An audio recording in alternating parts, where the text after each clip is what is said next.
Happy Friday. Welcome back to another episode of the Byword Show, and happy belated Mother's Day to all you mamas out there.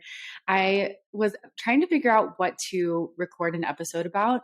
And when I asked you guys on social media, somebody said you wanted to hear some of the things I've learned through motherhood. And I love that idea. I have never really talked about that before. And I think it'll be really fun. So that's what we're going to talk about today. I want to start off by saying that I was hesitant to do this episode because Mother's Day was this week, and my due date was actually on Tuesday, which was 2 days after Mother's Day. And I just didn't know how it would be, like how I would feel going into this.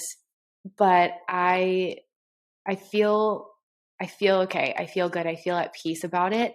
I was actually talking to a friend about healing recently, and she said something that I really liked. She said, how do you know that you're healed from something? And she was comparing it to a scar on your body. And she said, you can tell that you're healed if when you touch it, it doesn't hurt. And I thought that was a really good way to look at it, because especially with something like a miscarriage or something that's, just really painful and traumatic and intense, it can take a long time to feel okay about it, especially because there are so many waves of healing, like it happens and then you have your due date that comes and goes, and you see friends having their babies, and it's just hard. But that being said, I feel good to be where I'm at. I feel grateful to have community who has helped me in the healing process. And I'm excited to share with you some of the things that I have learned about motherhood along the way, because although I don't have a lot of experience, Jude is only 2.5. I feel like we have walked a lot in those 2.5 years. And obviously we're still continuing to learn and grow so much in the process. But I just wanted to share a couple things that have helped me and that I have loved about motherhood and that challenged me about motherhood. So let's just dig in. First of all, I will say, if you are a mom, or if you are pregnant and you're going to be a mom, or if you want to be a mom someday, I cannot recommend enough having a community of good, solid moms who are parenting children that you admire and who have discipline practices and family practices that you really like and value and would want in your own family. Spend time with those people, ask them questions, learn from them, see what they do. That was really helpful for me. Our church actually has a group called Wisdom for Moms, and it's our pastor's wife who leads it. And she just shares all of the wisdom that she has learned in all of the years of her raising 5 kids that are now all grown and have families of their own. And it's just been such a cool thing to hear from someone who has successfully raised children who are now successfully raising their own children. And it's been really cool also to be in a group of other moms at all different stages of life. There are some moms in there who had kids in their 30s, and there are some pregnant moms who haven't had kids yet.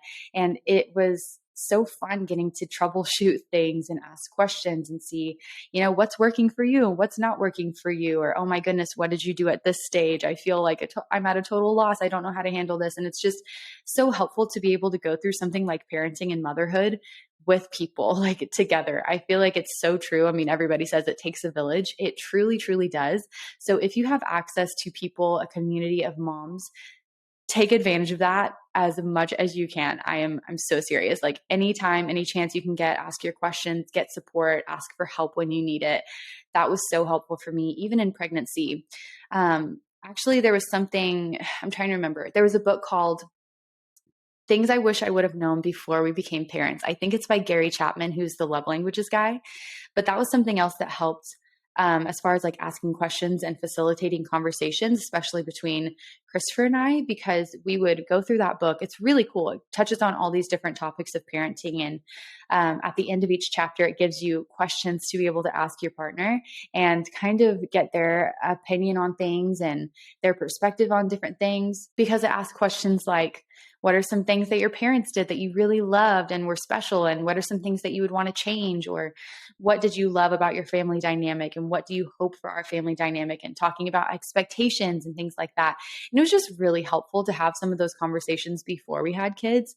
But even now, that's a book that I would recommend referencing back to. And I need to reference back to, because there are so many things like potty training and stages that we're not fully there yet. Like, it's just really nice to have some questions and things to help you facilitate those conversations. So I would say definitely community and having conversations with your spouse about what's the best option for your child, it's just so helpful. Like, I feel like you can never be prepared enough to raise a child.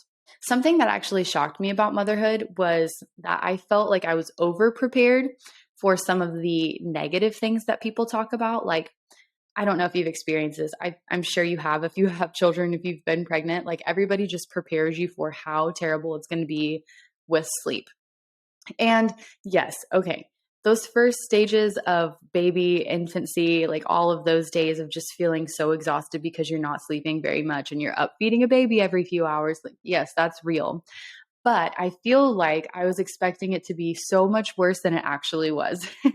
And especially if you go into it knowing that you're going to need support and really asking your spouse or whoever's around you for that help, it's so much more manageable when you're just able to ask for the help that you need. Because I heard stories about moms who are like, I never got to take a shower. Like, what is a shower? Or feeding yourself when you have a newborn.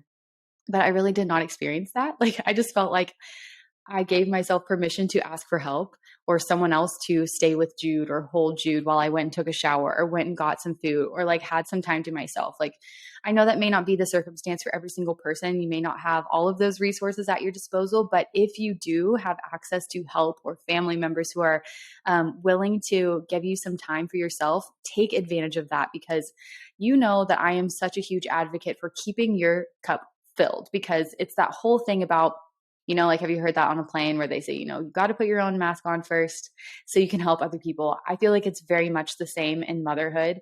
Take care of yourself so that you can take care of your children, because the last thing they need is a mom who is just burnt out, exhausted, has nothing else to give, and can't really be there for them the way that she really needs to be and the way that they need her to be.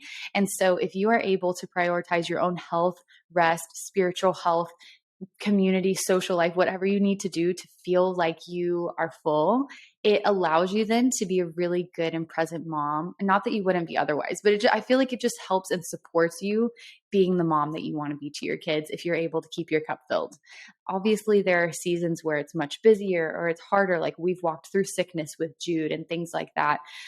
But as much as you can, to find those little pockets of time for yourself where you can recharge and refuel, even if it's 5 minutes in the morning before you jump into momming, because that's something that's been huge for me. I feel like literally, if it's only 5 minutes, I just need a moment to breathe, get my bearings, and then I can go into mom mode. Because if I wake up and I am just thrown into being a mom and cleaning up messes and feeding and all of these things, like, some days that's what happens. But if I'm able to give myself a little bit of space to set the tone, set my mindset, and get ready to go into the day, I just feel so much better. So that's been something also that's been super helpful.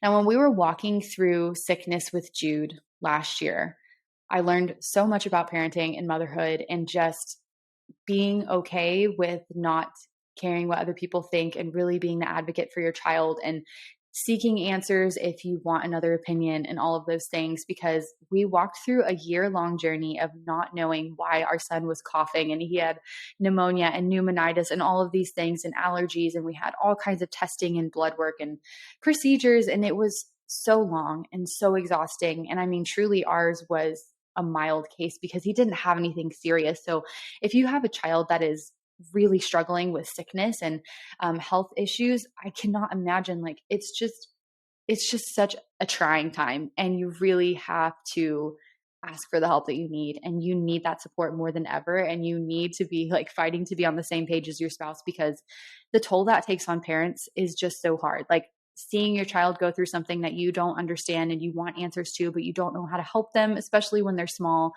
it's just so hard. But again, asking for help was a huge thing for us. Also, just being willing to be in the process with them and just, you know what, let's take it one day at a time, because we are doing everything that we can to help our child. And that's something that I really stand by. I've had conversations with moms about mom guilt, and that is truly a conversation that we could have an entire episode on. And if you want to hear about that, let me know, and I'd be happy to do that, because it is such a real thing for moms. And that's another thing I heard a lot about, but then didn't really experience for myself how that can play out until I was a mom. So becoming a mom, I feel like you have those normal things like, oh my goodness, am I making the right choice for my child? Or like, what are people going to think? And honestly, I just got to a point where I was like, I cannot handle that. I did not have the energy to care what other people think about what I'm doing and how I'm making decisions for my child. And so I've just come to terms with the fact that I feel very confident in my mothering if I know that I am making decisions based on my desire for my child's health, safety, well being. If those things are in check, then I feel good about my decisions that I'm making for my child. And I don't expect myself to be a perfect mom because I'm not. I will never be a perfect mom. I'm going to make mistakes. And something that our pastor's wife always says is, that is why we have a savior. Like, you are not expected to be the end all for your child. It's good that your child needs more than just you, because that is why we have Jesus. And so for me, that just takes a weight off. Like, I'm going to mess up at times, but if I'm willing to apologize and, make it right, that sets a really good example for our children. And it takes the pressure off of you, because it's way too much on a mom to feel like you have to have it perfect all the time. It's just not going to happen. And that's so exhausting. But if you are making decisions based off of the love you have for your child and your desire for them to be safe and healthy and well taken care of, then you're doing it right. I just want to say that. Like, if you're a mom and you are struggling with mom guilt and you're just feeling the weight of the world on your shoulders trying to get it all right for your child, you are doing it right. If you care enough to be worried about whether you're doing it right, you're doing it right. I just feel like that's something that I've seen so many moms where they're just, we can get paralyzed by fear and anxiety, especially when it comes to things like sickness. Like, that is a scary thing when you have kids, but it's not worth all the anxiety and stress to put on yourself to get it right every single time. So I just hope that if you're a new mom, or if you're a mom in a stage where you're just feeling the mom guilt and feeling the stress and anxiety and worry that comes with being a parent, that you can take a breath and release it and let it go, because God will definitely equip you to be the best parent that you can be for that child, because he chose you to be their mom. And so he knows that you have everything you need to be the exact mom that that baby needs. So feel equipped, feel confident in your mothering, because if you love your child and you want the best for them and you're wanting to make the right choices for them, you're doing it right and you're a really good mom. So let it go. We don't have time for mom guilt. We don't have time for any of that. It doesn't matter what people think, okay? Because every child is different. Every parent is different. Every family dynamic is different. So there's just not even a way that we could measure the quote right way across the board. Does that make sense? So anyway, that's my little tangent on that. But let me think. I'm trying to think if there's anything else that I would add about motherhood. Oh, okay. Here's something else that I've learned, especially as a boy mom. And I wonder if you other boy moms can relate, but Jude is very high energy, 100% boy, just wants to play in the dirt literally all day long. And there are times when that feels like a bit much to me and I want to rein it in. But one day, I had this realization of, you know what? That's something that's really special about him. I love that he loves life and that he gets excited about things like playing in the dirt. And I don't want to discourage that in him, because I don't ever want him to think that he's too much or that he needs to tone it back. Like, I want him to feel like he can be 100% himself and be loved that way, because he is so special. And there's so many things about him that are just amazing. And I'm just so proud to be his mom. And so what I'm learning right now in this stage of full on toddlerhood is that I want to do my best to affirm the good things about him and never make it something that could be translated as shame to him, because everything about him is good. And there are going to be times when there needs to be discipline, of course. But for the most part, I want to, as much as I can, encourage those lively parts about him, because that's something that's so awesome about him. And for me, I just try to take it this way. I try to look at it this way. That excitement and that energy and that zeal for life and that just like bouncing off the walls craziness is going to be so awesome when he's an adult, because he will be able to look and see the positive in things. He'll have the energy to take on projects. I see so much leadership in him because he's learning how to channel his energies in the right ways. And as his mom, I try to do my best to help him do that, where it's like, okay, he may be bouncing off the walls and crazy. So what's a way that I can help him channel this energy in a healthy way? Like doing a project, doing a task, like let's do an activity together. Let's learn something, like how can I take his excitement for life and help him while he's little and absorbing all of these information and messages about life and what it means to be a human being. Like, how can I best foster those things in him to help him develop into a functioning human being as an adult? Does that make sense? I hope that makes sense. But that's kind of the way that I'm looking at this stage that we're in, because there are so many times when I'm like, oh my goodness, just stop. Like, don't do that. That's so frustrating. That's so annoying. Like, I remember the first time I really noticed this and this like tendency I have to kind of want to tone him down was when he was probably like maybe 1.5. Anywhere we would go to, like the store or literally anywhere, he would say hi to every single person and just want to talk to every single person. And I'm just trying to like get stuff done and hurry in and out and like get on with our day. And then I just realized, you know what? It's so good. Like, what a gift that he wants to talk to everybody, that he just loves people and he wants to be a friend to everyone. He doesn't see anybody different. Like, he just wants to talk to every single person he sees because he thinks that they're all awesome. And I was like, man, who am I to like want to tone that down in him? Like, so that's kind of the approach that I'm taking right now. And it's still evolving, but that's just one example of how I'm like, okay, that's such a gift about him. So how can I help him foster that in a healthy way so that he can continue to grow and develop that love for people and wanting to be friendly and just wanting to acknowledge people and make them feel loved and special? Like, that's just so cool. So anyway, that's kind of in a nutshell the approach that I've taken to motherhood, some things that I've learned about motherhood. And if you are a mom right now who's just really struggling, like, let's be honest, sometimes it's a struggle. Motherhood is not easy. It takes a lot from you. It takes a lot of you, and it requires a lot of you. It's a big responsibility. But let me just say this in closing. You are doing a good job. If you are committing to being a child's or multiple children's mom, thank you. Like, you are doing something for the future of our world by raising a child and loving a child. Thank you. That's so important. It's such an important job to be a mom. And I hope that you found encouragement in this episode. And I hope that you can find some good community and other moms, or even me. Like, come talk to me about all the mom things. I am still learning all the time and asking all of my questions because we are on this journey together.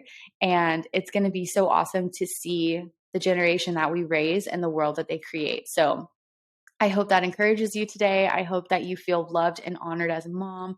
You deserve to be celebrated every day. I'm so grateful for all the moms in our world.